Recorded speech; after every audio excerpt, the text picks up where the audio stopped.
Hello and welcome everyone. My name is Joel Wright. I'm a Strategic Alliance Manager here at Avalara. I just wanted to start out by thanking all of you for taking the time to join us today on going through tax compliance in 2022. I know everybody is excited to learn more about tax compliance, so definitely hold on to your seats. We got a lot to run through, but hope to make this fun and interesting and hope you leave today with some really quality information. Just as far as our agenda is concerned, let me go ahead and change slides here. We're going to start out with just some changes that have happened so far this year, some Nexus updates that everybody should be aware of, some risks, or basically what we're seeing from a state perspective, and we'll wrap it up with tips to streamline tax compliance.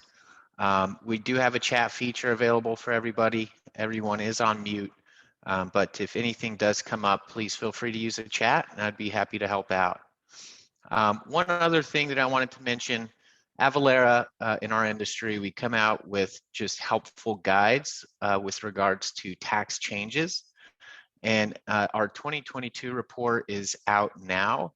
And the mid-year update, we do a mid-year update, is going live this week. So you could go to our website and download the full report, and you could also request the mid-year update from your Sage partner. And basically this report covers a wide variety of different industries and the important changes in tax compliance that may affect your business. So in this session, we're actually going to cover some of the items that came up in this report, but to get the full detailed version, please reach out to your Sage partner and we'll be happy to get that over to you. So just starting out, we want to look at just the state of commerce so far this year. What we've been seeing is not a surprise to anyone, I wouldn't think. Obviously, prices for everything are on the rise. We have an inflation problem in our country. So this first metric, 22 months of consecutive rising online prices from May of 20 to March of 2022, it should not be surprising to anyone. Now, these other numbers are kind of interesting. 1.1 trillion in sales from 2022 compared to 2021. So that was an increase. And then that's across both in-store sales and e-commerce. But looking at online sales, 231 billion was also an increase to Q1 of 2021. What's interesting about that is the inventory sold was actually smaller than 2021, yet the revenue is higher. So again, the average sales price of a product has gone up, partly due to the inflation that we're seeing and just the increase across the board. So just, state of commerce from a revenue and sales and people buying things are on track from similar numbers of last year in 2020. 96% of mid-sized businesses have changed as a result of COVID-19. I don't know how that's not 100%. Everybody's had to adapt and figure out a way to continue business through this ongoing pandemic. But it's interesting just to look at, from a tax perspective, how these changes may have affected particularly your business, right?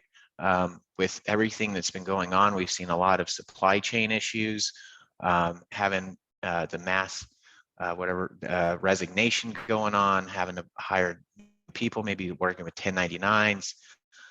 Here are just a few tips that you could think of with your business in making sure that you're compliant with tax. New products. Have you had new products? Have you hired new suppliers? Are you doing more drop shipping? Are you seeing more refunds?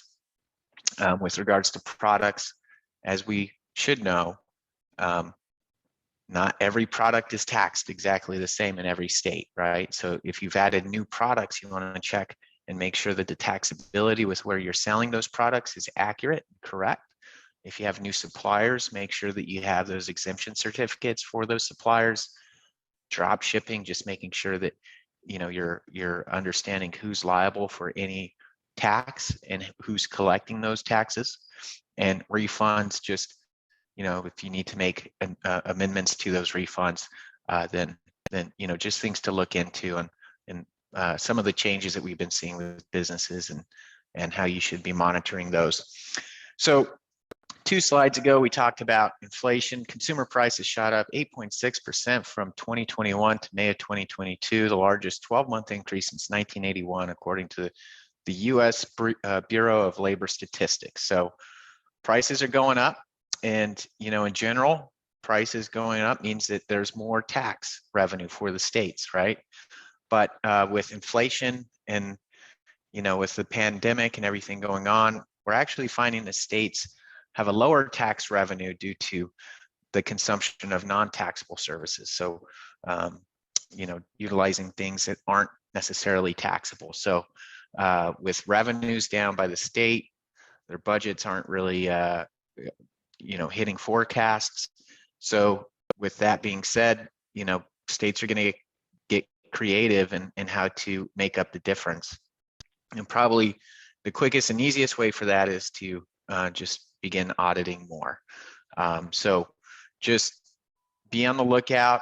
Make sure in my role at Avalara, I work with a lot of partners, and some of the partners that I work with have been going through audits. Obviously, their clients are coming to us during an audit. We're seeing it across the board, and it's kind of interesting. It seems like it's region by region whenever they're hot, but just make sure that your processes are buttoned up, and an audit shouldn't be that scary. But in looking at this, truly making sure you have a grip on your nexus is the key. As we know, there's a huge ruling that went to the Supreme Court of the United States in 2018 with South Dakota versus Wayfair. I think I have a slide on that here in a few, but that introduced economic nexus. And so, sorry, excuse me. So looking at that, just a lot of businesses out there aren't fully compliant with making sure that they're registered where they have economic nexus. So these are just tips for what you should be on the lookout for. And looking at economic nexus thresholds by state, as you can see here, there's different dollar values. There's some that have transaction counts. I believe Connecticut has both $100,000 and $100,000 and 100 transactions. Some of them have or 100,000 or 200 transactions. South Dakota is one of those. So we have a free guide on our website if you were to go to avalara.com, and if you receive this deck, this link here on the bottom actually takes you directly to our sales tax risk assessment for you to quickly run a report, get a detailed analysis of where you should be collecting and remitting. And with that information, you can do with it as you please. But just some free tools that we have available for you. Beginning January 1st, 2022, Maine will remove the 200 transaction limit from its threshold. So that's great.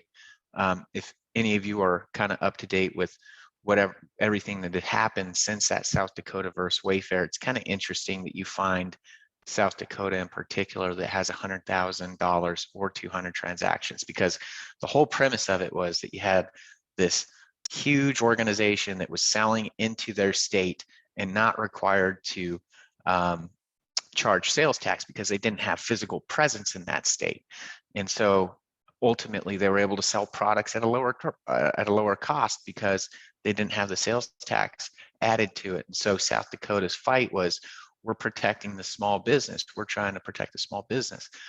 But with the 200 transactions, it's kind of counterintuitive, because you may have a smaller mid-size local organization that is selling, let's say, pencils, and they could sell, say, 199 pencils, or let's say 200 pencils for $1 each on separate invoices, and they've hit economic nexus.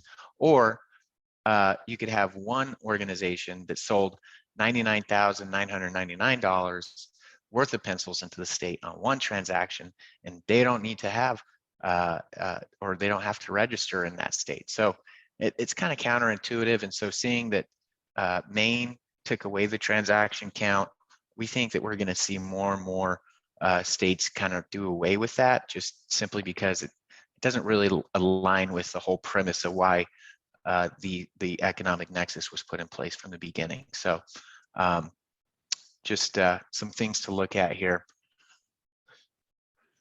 So talking about South Dakota versus Wayfair, physical presence is no longer the only requirement. So physical presence there's quite a big list. We have a list on our website if you want to look at it. But, if you have employees in a state, if you have brick and mortar in a state, if you have inventory in a state, sometimes if you're going to trade shows in a state and driving sales, that could trigger physical nexus. But see, prior to 2018, whenever this ruling occurred, physical presence was all that existed. And after this ruling introduced economic nexus. So, it's super important that you're keeping a track on both. And one thing I didn't speak to here is that even though, for example, Texas is $500,000. So if you're doing $500,000 in sales in Texas, then you have reached economic nexus. You need to register. And that includes both taxable and non-taxable sales in the state.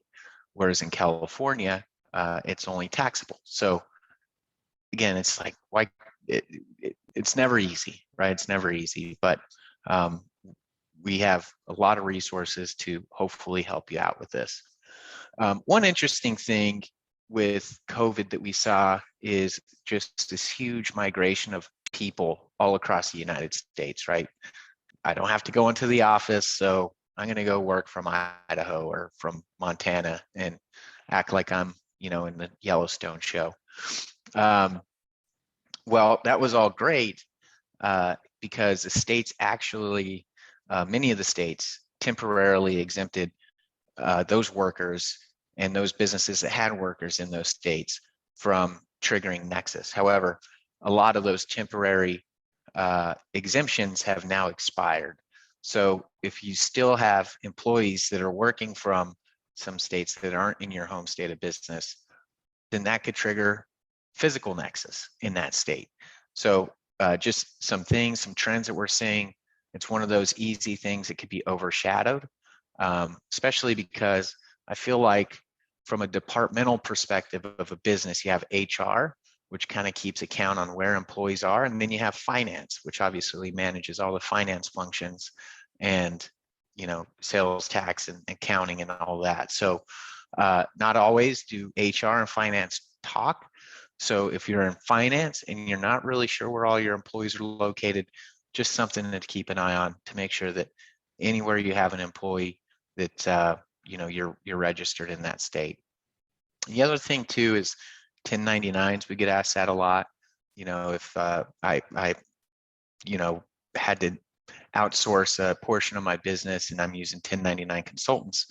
Well, 1099s can oftentimes be looked at as employees, especially if they're revenue generating 1099s. So potentially they're resellers or they're pass-through sellers that aren't technically employees, but they're still selling your products. Many times in those cases, those are looked at as employees as well. So another reason to maybe just check with HR, see whether those 1099s are, although that kind of falls into finance a lot of times too. So you probably have a good look in that side. Kind of going back, so of course, looking at remote employees, 1099, just kind of recovering what we spoke about. Make sure to look at your products, make sure that the taxability of those products, wherever you're selling them, is correct. Double check your suppliers, make sure you have those exemption certificates up to date. Drop shipping, make sure that you have tax buttoned up with your 3PO or whoever you're using for that.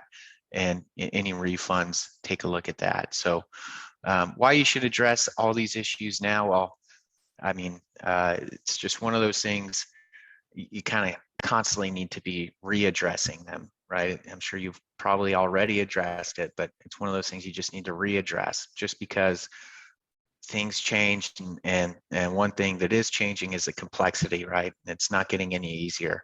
So looking at economic and physical, looking at rules change. For example, in Florida, janitorial services to clean the insides of windows is taxable, but commercial services to clean the outside of windows is non-taxable. So just the rules change quite a bit. In New York, a sliced bagel is taxable, but yet, having a whole bagel that's not sliced is not taxable. So um, just these things, the nuances behind it are important for you to keep up with. And then compliance costs increasing. States, this isn't a new thing with economic nexus, and why we're saying to make sure that you have a good grasp on it, because really the registrations in the states super important, especially now that it's 4 years down the line since economic nexus was introduced.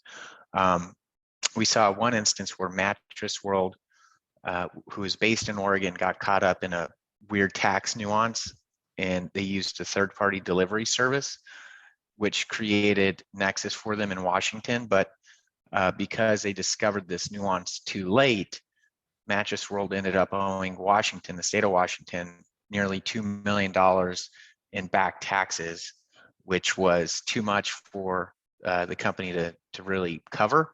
So they ended up closing 7 stores, I believe, and put about 80 people in an unemployment. So these compliance costs could be very high, which is why it needs to be a priority and things that you need to constantly look at.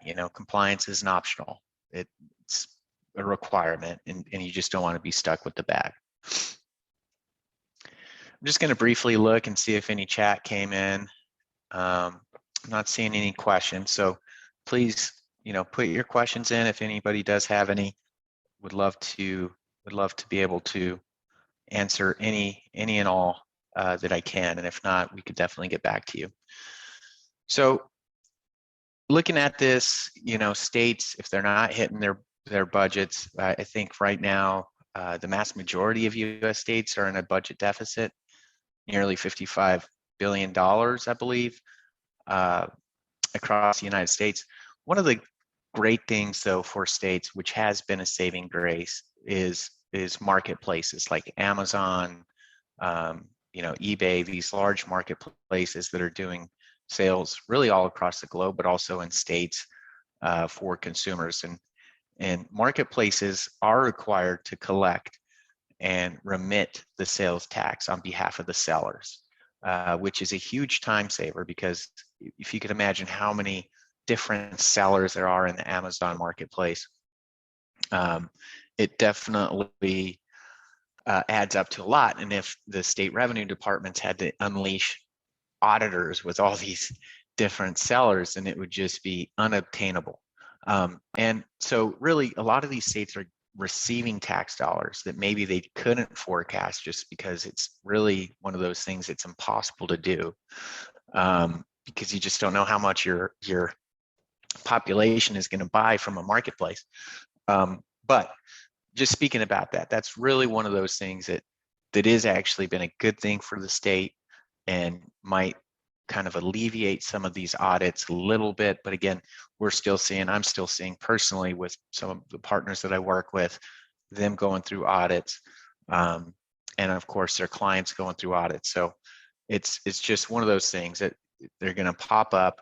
And just from an audit perspective, what we are seeing a lot of is an increase in virtual audits. So as everybody's kind of had to accelerate moving to this digital transformation world of updating your ERP, or finding automated billing systems or paying systems, state revenue departments have also tried to look at ways of digitizing their processes, including virtual audits. So I believe well before COVID, it was always a move for these revenue departments to go towards a digital audit, just because obviously it cuts down on costs. They don't have to have their auditors traveling to on-site facilities, but COVID definitely accelerated that. And so you may just get a note from a state saying, hey, you're in an audit, you need to supply this information. Folks like yourselves should just be prepared to be able to share files and reports digitally or electronically if that does occur. So how high is audit risk?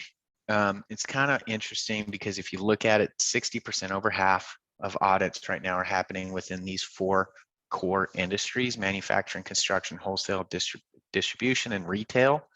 And that's partly because of the taxability within those industries. You look at all four, and many of them have use tax that they have to deal with, which use tax is very complicated. It's one of those one-offs that you need to be able to calculate. Sometimes you need to allocate the tax across multiple locations. Like in construction, maybe you have different build sites. You need to allocate those taxes to multiple build sites. So obviously it's like, okay, where's the fruit falling from the tree, and it's from these four industries. And so it just seems like auditors are more likely to find a mistake within these industries due to the complexity of their tax requirements. So most common mistakes found are nexus oversights, not registered in the right states, or where you're selling your products, misreporting use tax, like I just said, not calculating use tax appropriately, or exemption management, not having all of your exemption certificates up to date, or potentially, like for example, if you sell to, let's say, a customer, and that customer has multiple locations, you need to make sure that you have exemption certificates for all those locations. And many times they just have it for maybe their headquarter, and it doesn't always just kind of button up, or I guess fall into the headquarter. In most instances, in most states, you need every location of that customer that your products are going into. So just examples of things that these auditors are finding. Interesting here, average cost of an audit is $114,000, including penalties, fees, and professional counsel. If you do come across an instance where you find out, what, I'm selling into Connecticut, and I've sold $150,000 worth of services over the last 2 years, and I haven't been collecting and remitting tax. One of the options you could do is called a voluntary disclosure agreement, in which you just tell the state, like, hey, I oversaw that I surpassed your economic nexus threshold, and I should have been collecting and remitting. What can we do? And a lot of times they'll waive some of the penalties and fees, and just ask that you pay those back taxes. So there are ways to mitigate it, but if you do get caught in an audit itself, then more than likely they're going to tack on all of it. So again, it's just let's try and look at this now and make sure that everybody is compliant with how they're selling their products and how they're collecting and remitting. So a few tips, 5 tips actually, on how to manage your sales tax compliance. Number 1 is do a nexus study. You could do that with Avalara. You could do that with the SALT CPA. We have free resources, but just know where you should be collecting and remitting tax, right? Just go through with it and make sure that you're compliant where you should be collecting and remitting, because that just gives you visibility into if there are any states that you should maybe do a voluntary disclosure agreement in, or what have you. Once you know where, if there are any that you're not registered in, go on ahead and register. Make sure that you calculate the correct tax amount. Now, on calculation, it's important that you don't go off of zip codes, mainly because zip codes now include very large areas in which there could be up to 10, maybe 12 different additional sub-taxes that would be involved in that one zip code. So really being able to drop a pin and identify exactly what all taxes go into that location is important. So using a longitude latitude system is what we would recommend. Make sure that you track and manage your exempt sales, and you have all of your exemption certificates up to date, and make sure that you remit your sales tax to the tax authority on the timeline that they recommend. So pretty simple. If you could follow those things, then you'll have accuracy. You're going to be confident that you're collecting the appropriate tax. You'll have the efficiency. So just making sure that you're not having to go to different state departments or different counties to identify the tax rates. You're going to be able to have, if you were to say use Avalara, you're going to have that tax calculation based on that ship to address in milliseconds. We're also going to be able to identify if that customer that you're selling to is exempt, and if so, it will automatically apply a $0 tax to that and tag the exemption certificate to that transaction. So all of that happening in milliseconds. You don't have to have staff that are allocating their time and resources to this rather than other more strategic things. Customer satisfaction, you're not going to have to go to your customers and ask for additional tax or maybe remit tax back. It's going to be transaction and done, right? So you're not going to have to go back to them for anything. You're not going to have to be concerned about risk because you're going to have accuracy with your calculation. You're going to make sure you have the exemption certificates up to date, and so you're going to have that ease of mind that everything was done correctly. And with all of that, you're going to allow your business to free up resources to focus on more time-effective things. So automating sales tax management today is really a no-brainer, especially if you're selling in multiple states. Whenever you look at just the time spent on doing it manually versus automating, it's really one of those processes. Just like we've seen payroll come across as one of those services that a lot of businesses have outsourced as well. So I see I'm coming up on time. I just wanted to briefly run through our total suite of services here. We have calculations, which is calculating the tax for your products where they're being sold. If we're calculating all of that, we understand how much should be collected so we can manage those returns on your behalf to the states. We could store your exemption certificates, and we have a tracking system that makes sure that they're up to date and they're not expired. We also have a service that we could reach out to your customers and collect those exemption certificates from them. So maybe on onboarding, through onboarding, we would go through a campaign, reaching out to your customers, making sure that we receive the up-to-date documents. Licenses, if you have business licenses or permits that you're having to go through, we could support you there. The fiscal component is the payment directly to the states. And insights, we actually have a tool that we call the Google of Tax, in which you could just type in a question about the taxability of a solution, and we will share results of audit guaranteed answers for how that instance should be taxed. And so it's just a resource. You basically type in your question.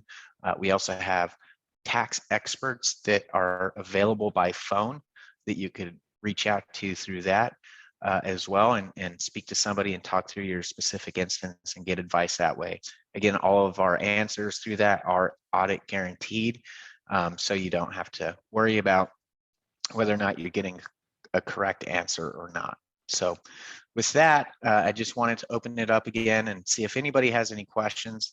I would love to answer them, and if not, then I think we're pretty close to on time. Let me see. Yeah, I think we have 2 minutes remaining here. So any questions?